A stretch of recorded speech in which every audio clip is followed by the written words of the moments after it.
आफ्नो होस्टेलमा छिन् र उसको मम्मी घरमा हुनुहुन्छ। खुसी र मम्मी एकअर्कासँग रातको 12 बजे फोन गर्दैछन्।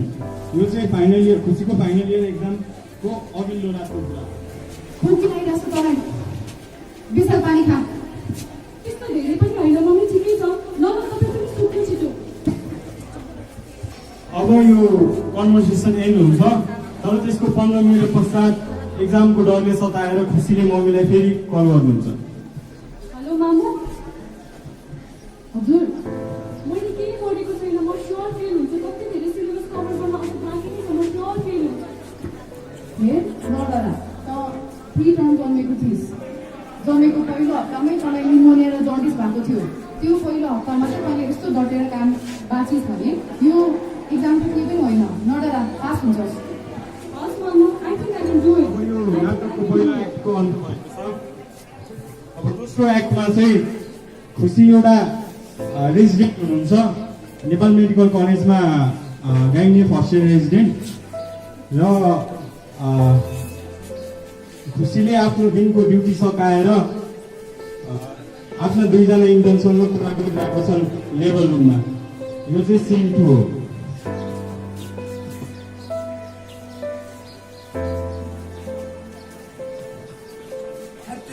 कस्तो हिक्सिक हुँदो रहेछ यहाँ त, गाह्रो भयो। तँलाई 4वटा सिएस र 3-4वटा डेलिभरी एक्टिभ भयो। नर्मली त हाम्रोमा 10वटा सिएस 10वटा डेलिभरी त नर्मल हो। गाह्रो रहेछ रेजिडेन्सी गर्न त, म त सक्दिनँ जस्तो लाग्छ। गाह्रो छ नि भाइ, रेजिडेन्सी कति गाह्रो छ। 6.5 इयर्सको एमबिबिएस पढ, दिन रात पढ, त्यसपछि 1 वर्षको निरन्तर इन्टर्नसिप लिनु, तिमीहरू इन्टर्नसिप गरि नै रहेको छौ। त्यसपछि एटलिस्ट 6 मन्थ्स 12 आवर्स दिनकै 19वटा सब्जेक्ट पढेर रेजिडेन्सी गरेर रेजिडेन्सीमा पनि सिट पाउन गाह्रो छ नि। अनि हाम्रो देशको नि सपोर्ट कहाँ छ र? त्यो त आफ्नो ठाउँमा छँदैछ। हामीले गर्नुपर्ने मेहनत, हामीले गर्नुपर्ने यो ठाउँसम्म आइपुग्न हामीले गरेको मेहनत त देखेको मान्छे कमै छन् यहाँ। त्यसमा चाहिँ हामीले बिस्तारै गरेको यो रेजिडेन्सी सुरु भइसकेपछि पनि आफ्नो ढोक निद्रा सबै त्यागेर पेसेन्ट हेर्दै पनि अहिलेको प्रेजेन्ट सिनारियो देखि नै रहेको छ। अरू सजिलो त बाहिरतिर गएर पढ्नु नै हुन्छ जस्तो लाग्यो। क्ल्याब युएसएमएली गर्ने, युके युएसतिर जाने होइन र दिदी? हो, त्यो पनि ठिकै भन्यो। यता त न सेफ्टी छ, सिक्युरिटी छ, न स्यालेरी छ। Underpaid, we are not safe here. एकदम गाह्रो रहेछ नेपालमा त, धेरै गाह्रो। गाह्रो छ भाइ, गाह्रो छ।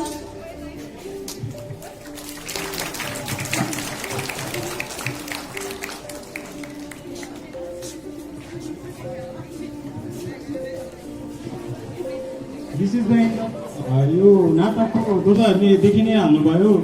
रेजिडेन्ट र इन्टर्नहरूले आफ्नो ड्युटी डेमा कतिको मेहनत गर्नुपर्छ, कतिको खट्नुपर्छ। दिनको 12-15वटा 12-15वटा डेलिभरी हुन्छ। त्यही पनि हामी चुपचाप काम गर्छौँ, भोकदिङ्ग नगर्ने काम गर्छौँ। अब नाटकको तेस्रो भाग सुरु हुन गइरहेको छ। तेस्रो भागमा गाइने ओपिडीमा एउटा 8 मन्थ पिरियड अफ जेस्टेसन भएको 38 इयर्सको लेडी आफ्नो रुटिन एएनसी भिजिटमा आउनु भएको छ। यो गाइने ओपिडीको सिन हो, सिन 3, नाटकको सिन 3।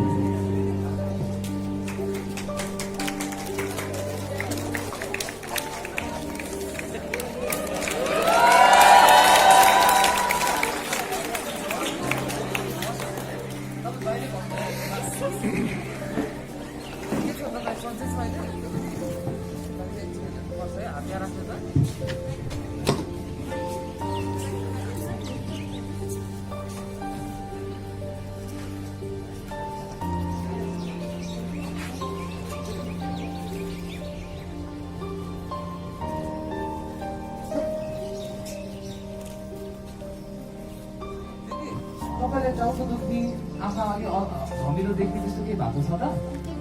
अनि प्रेसर बढेको रहेछ, अर्को हातमा पनि हेर्नुपर्छ है।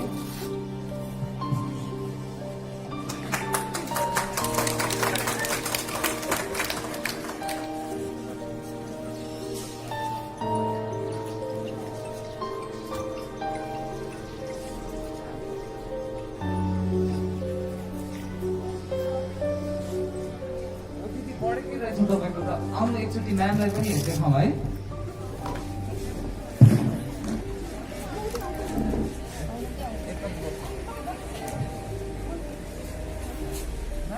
उहाँको त 150/100 बाइल्याटरल छ। एकचोटि तपाईँ पनि हेरिदिनुहुन्छ नि। त्यस्तो बढी छ दिदी, तपाईँले आँखा धमिलो भएको पेट दुखेको त्यस्तो केही छ? के छैन? टाउको दुखेको केही छ? एकचोटि म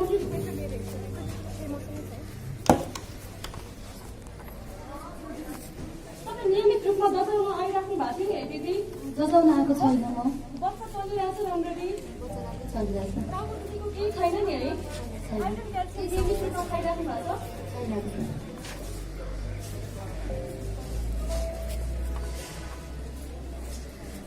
ओहो, प्रेसर त बढी नै रहेछ। अब चाहिँ सुन त, उहाँको पेसेन्ट पार्टीलाई गएर औषधि किनेर ल्याउनु भन। उहाँ हुनुहुन्न भने तिमी आफै छिटो गएर औषधि किनेर ल्याइहाल त।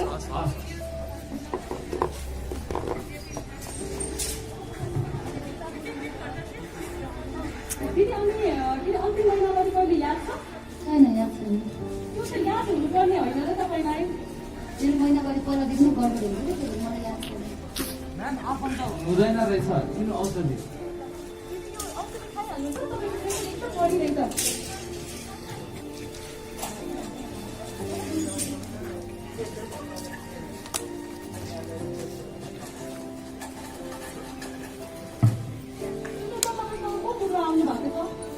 सीमाना आउनुभएको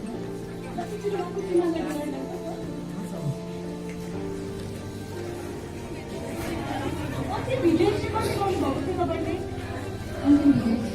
मात्रै तपाईँको उमेर पनि बढी रहेछ, 24 वर्ष। अनि हामीले भनेको यस्तो जाँचहरू पनि केही गराउनु भएको रहेनछ। त्यसको माथि दोस्रो बच्चा, तपाईँलाई डर लाग्दैन यस्तो गर्न? पहिलाको बच्चा घरमै पाएको के गराउनु। सुन्नु दाइ, अब यहाँ हेर्दाखेरि दिदीको ब्लड प्रेसर दुईटै हातमा नाप्दाखेरि 150/100 छ है। दुईटै हातमा नाप्दाखेरि नर्मल टाउको दुख्ने, आँखा धमिलो हुने समस्या त छैन होइन। तर फेरि पनि के छ भन्दाखेरि उहाँले नियमित रूपमा जाँच पनि गराउनु भएको रहेछ, भिडियो एक्सरे गर्नुभएको पनि गराउनु भएको रहेछ। अब हामीले यो प्रेसर बढ्ने क्रममा चाहिँ हामीले बिरामीलाई भर्ना गरेर अब्जर्भेसनमा राख्नुपर्छ है। त्यो नभएको खण्डमा चाहिँ बिरामीलाई हेर्नुहोस्, यस्तो कुराहरू म बुझ्दिनँ। जस्तै कुराहरू भन्नु मलाई मलाई अहिले त के भएको हो तपाईँ? अहिलेसम्म त ठिकै थिइस्। एकदम डक्टर साहब, हामीलाई त्यस्तो बस्नुपर्ने भर्ना गर्नुपर्ने जस्तो लाग्दैन। हजुर, अहिले हामीले के गर्नुपर्ने छ हामीलाई भन्नु होइन। बिरामीलाई थाहा हुँदैन भाइ है। बिरामी कस्तो कम्प्लिकेसनमा ल्यान्डर हुन्छ भन्ने कुरा थाहा हुँदैन है। यही कम्प्लिकेसन हुन्छ भनेर हामीले खबरको पढेर आएर हामीले देखेको कुरा भन्ने हो है। बिरामी दुईटा खुट्टाले हिँडेरै आउँछ है। अनि सबै मान्छेले भन्ने कुरा चाहिँ हो, मेरो बिरामी दुईटा खुट्टाले हिँडेर आयो, जाने बेला यसो कसरी भयो? यही कुरा प्रिभेन्ट गर्न, जसरी बच्चा पेटभित्रतिर जान सक्ने, मस्तिष्क घात हुन सक्ने, यो सबै हुन सक्छ। के भएर बिरामीलाई समस्या? हेर्नुहोस् डक्टर साहब, यो म कुराहरू बुझ्दैन। मेरो आमाले नि मलाई घरमै पाएको हो होइन। यस्तो कुराहरूमा हामीलाई भर लाग्दैन। हामी बस्दैन। ल भाइ सुन्नु है, हरेक बिरामीसँग बिरामीको 100वटा समस्या, घरको समस्या हुन्छ। तर हाम्रो लागि भनेको बिरामी महत्त्वपूर्ण है। बिरामीको जानै गयो भने कसले जिम्मा लिने यति बेला? तपाईँले बुझ्नुपर्छ है भाइ। यो हाम्रै जिम्मा हाम्रै हुन्छ। ठिक छ। अब चाहिँ के गर्नु उहाँलाई होइन, एउटा मन्जुरी नामालाई साथ लगाउँ। सबै कुराको बारेमा हामीले विस्तार रूपमा भनेको छौँ। यस बिचमा बिरामीलाई केही भइआयो बारेमा बिरामी आफै जिम्मा लिन्छ भनेको प्रस्ताव गर्नुपर्छ। हुन्छ म्याम, हुन्छ।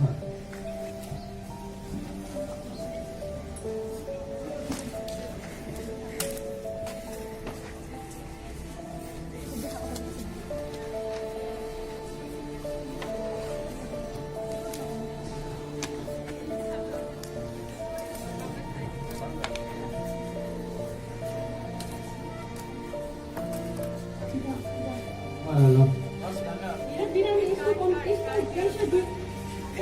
प्रेसर दुईटै हातमा यति धेरै प्रेसर लिएर आउनु भएको थियो। अब यो बिरामी सर्ट कम्प्लिकेसन लिएर आउँछ होला। End of scene 3.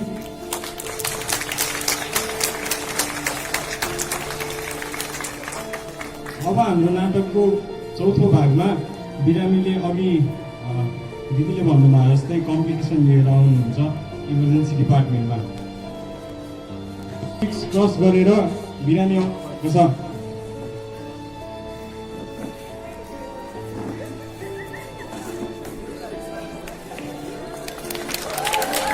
बिस्तारै बिस्तारै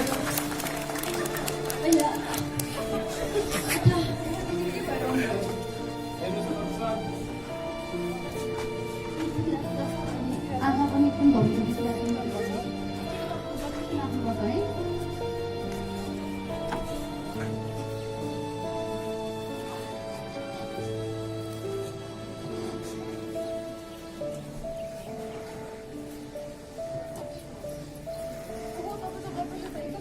अर्को हातमा पनि हेर्नुपर्छ है।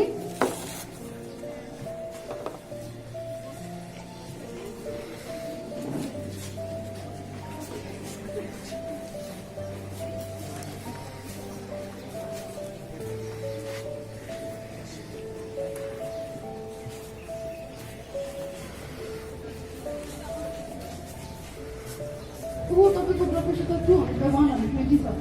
तपाईँलाई नामलाई देखाउनु एकैछिन है। के भयो डाक्टर साहब? उहाँको ब्लड प्रेसर एकदम धेरै छ। उहाँले सिके डक्टरलाई देखाउनु है। दिदी उहाँको ब्लड प्रेसर 200/120 छ बाइलेटरली। 200/120 छ न।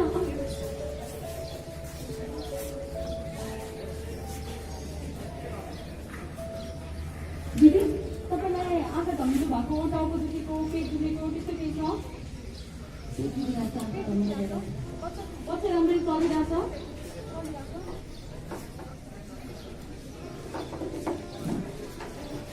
सुन न, तिमी के गर्यो भन्दाखेरि तिमी औषधि र मास्क नोट गरिहाल है, अनि ओटीमा पनि इन्फर्म गरिहाल। म पिसी पार्टीलाई काउन्सिलिङ गर्छु, इमर्जेन्सी केस गर्नुपर्छ होला।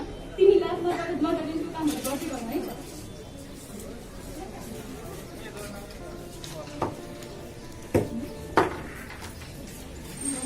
मलाई एकदम धेरै गाह्रो हुन्छ।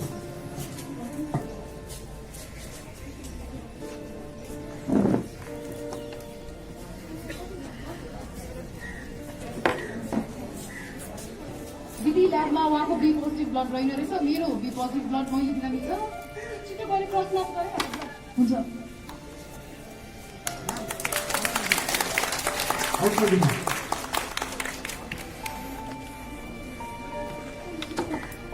कतिलाई गएर बोलाइदिएको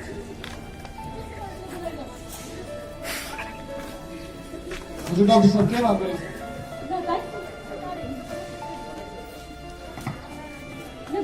के कुरा भन्दैछ भन्दाखेरि पहिला 20 हप्ता अगाडि तपाईँ आउँदाखेरि पनि ब्लड प्रेसर एकदम हाई भएर तपाईँहरूले आफ्नै जिम्मामा साथ लागेर जान्छु भनेर जानुभएको रहेछ है। अहिले दिदीको ब्लड प्रेसर एकदम हाई छ, 200/120। त्यो भनेको इमर्जेन्सी अपरेसन गर्नुपर्छ। डक्टर जतिखेर पनि पेट देखेर जान सक्छ है। हेर्नु डाक्टर साहब, हजुरले जे गर्नुपर्ने छ हजुरको जिम्मेवारी छ। मेरो बच्चा एकदम राम्रो हुनुपर्छ। हजुरले पैसाको टेन्सन लिनु पर्दैन। हजुरले जे गर्नुपर्ने छ त्यो गर्नुहोस्। मलाई यो कुरा बुझेर काम छैन डाक्टर साहब। हजुर आफ्नो काम राम्ररी गर्नुहोस् है। तपाईँले बुझ्नुपर्छ है, हामीले पनि कोसिस मात्र गर्ने हो है। बिरामी तपाईँले यस्तो अवस्थामा ल्याएपछि हामीले पूर्ण रूपमा कोसिस गर्ने हो बच्चा र बिरामी बचाउने। बिरामीलाई गाह्रो भइसकेको छ, इमर्जेन्सी अपरेसन गर्नुपर्छ। तपाईँले मन्जुरी नाममा दिनुपर्छ है। हजुर यो बुढीलाई गाह्रो भइसक्यो। हजुरले जे गर्नुपर्ने छ गर्नु न। हुन्छ हुन्छ जे गर्नुपर्ने छ हुन्छ। तिमी बिरामीलाई स्ट्रेचिङमा राख्छु भने म एक्सप्लेन गर्छु। अपरेसन गर्ने क्रममा पनि अलिकति त्यसको लागि तपाईँ छिटो ड्रप लगाएको बुझ्नुहुन्छ है तपाईँको। हुन्छ हुन्छ डाक्टर साहब, जे गर्नुपर्छ।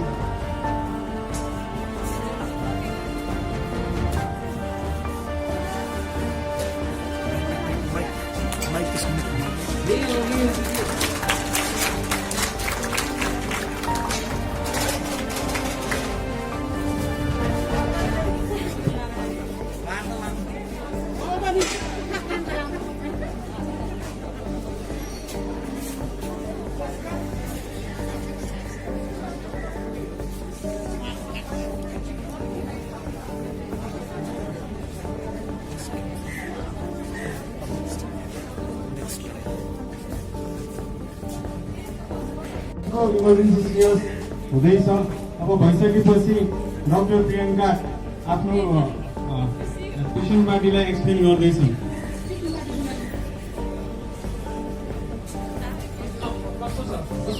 भाइ हेर्नु है, हामीले अपरेसन गऱ्यौँ है। अपरेसनको त्यस्तो कम्प्लिकेसन केही आएको छैन। बस डक्टर त्यो आमाको अवस्था चाहिँ अलि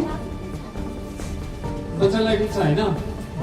ठिक छ, बच्चाको डक्टरले हेर्दै हुनुहुन्छ त्यो कुरा है, उहाँले आएर भन्नुहुन्छ आमाको अवस्था डक्टर बुढीलाई बच्चालाई केही नहुनु पर्यो, मलाई त्यस्तो भयो दुःख हुन्छ।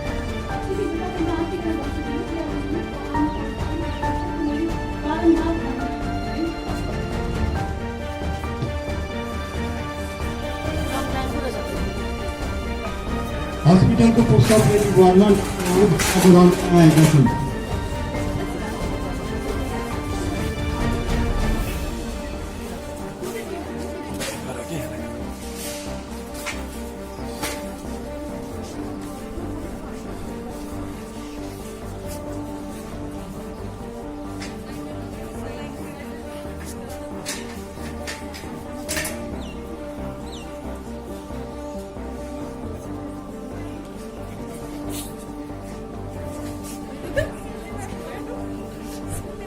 अवस्था क्रिटिकल छ हो। अब हेरौँ के अरे अब हेरौँ त्यो चाहिँ हेल्थ सेन्टरमा गए जस्तो चाहिँ इन्भेस्टिगेसनहरू मेड गरेको हेरौँ के हुन्छ बिरामीलाई।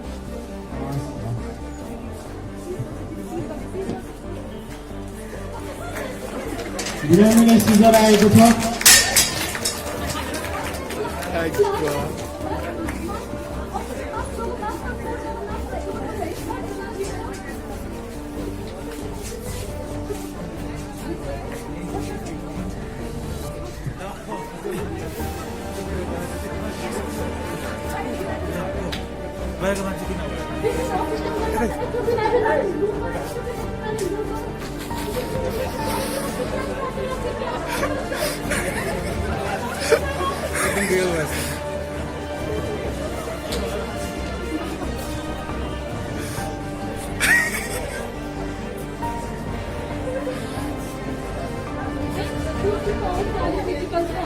बिरामीलाई अब हामीले टिका स्टार्ट गरेको छ है, बिरामीलाई बताउनु बिरामीको अवस्था नाजुक छ। सब कतिखेर के भन्नुहुन्छ, कतिखेर के भन्नुहुन्छ, म बुझिसकेको छैन। यहाँ जे गर्नुपर्ने छ राम्ररी गर्नु प्लिज। नअत्तिदिनु दाइ, नअत्तिदिनु, हामीले सम्पूर्ण कोसिस गरिरहेको छौँ है, नअत्तिनु तपाईँ। डक्टर साहब मेरो बुढी र मेरो बच्चाको कुरा छ यहाँ। बिरामीको अवस्था नाजुक छ।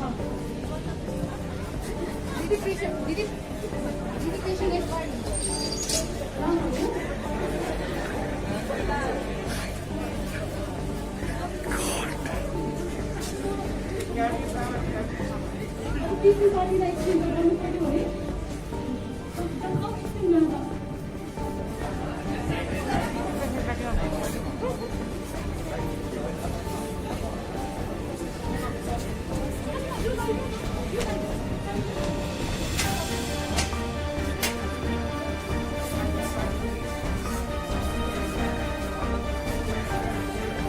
हजुर डक्टर के छ कस्तो छ?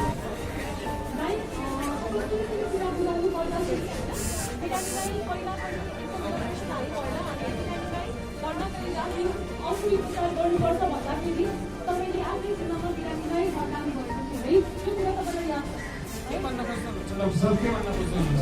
है? नआत्तिकन पहिला मेरो सम्पूर्ण कुरा है, पहिला कस्तो भएको थियो है, अहिले पनि बिरामी एकदम क्रिटिकल स्टेटमा ल्याउनु भएको थियो। बिरामीको ब्लड प्रेसर 220 थियो। हामीले सम्पूर्ण कामहरू गऱ्यौँ, गर्नुपर्ने उपचारहरू गऱ्यौँ, बिरामीको अपरेसन पनि गऱ्यौँ। बिरामीको अपरेसनबाट बच्चा राम्रै थियो। बिरामीलाई हामीले सम्पूर्ण कोसिस गर्दै पनि बिरामीलाई बचाउन सकिए। मेरो बुढीले मारेको यस्ता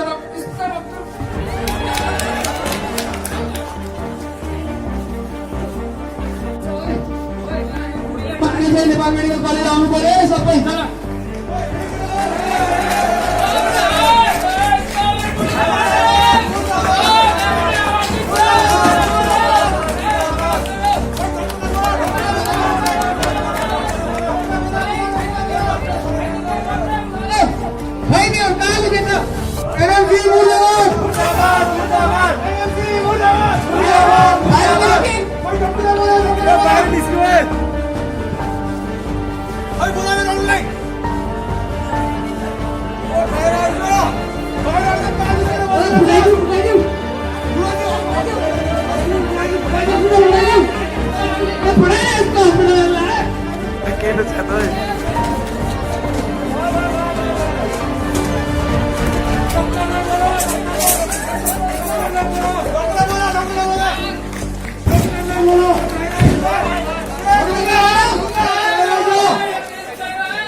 Hands that nails should not bleed.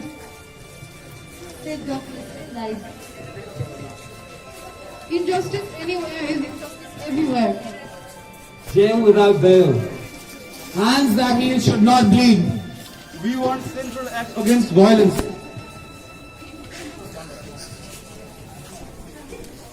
यो सहमति धोका हो, षड्यन्त्रको पोका हो। एनएमसीमा आन्दोलन जारी छ। यसैले हामी नाटकको अन्त भएको छ।